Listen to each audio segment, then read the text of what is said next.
sam ogladnila. Sad ću lepo da jedem. I ja bih hteo da probam. Nikako ne mogu da ga otvorim. Daj mi to, sad ću sve da uradim. Eto, gotovo. Ali sve si prosto, Zak. Eto ti. Zapravo, hteo sam da ti pomognem.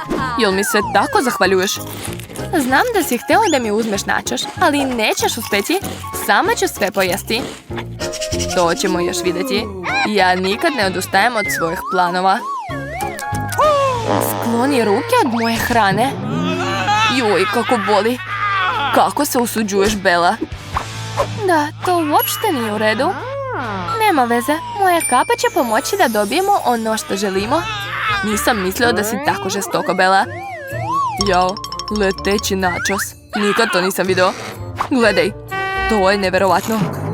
Gde je Lili nestala? Nema ni njene kape? Aha, mislim da sam shvatio šta se dešava. Hej, Zak, dugo se nismo vidjeli. Izvini, malo sam zauzeta, moram da pojedem načos. I to je moj šešir, vrati ga na mesto. Nećeš nam pobeći, Lili. Jel me čuješ? Naći ćemo te. Zak, uzela je još načos. Moramo je uhvatiti. Budale, kako ih je lako prevariti? Dok oni me hvate,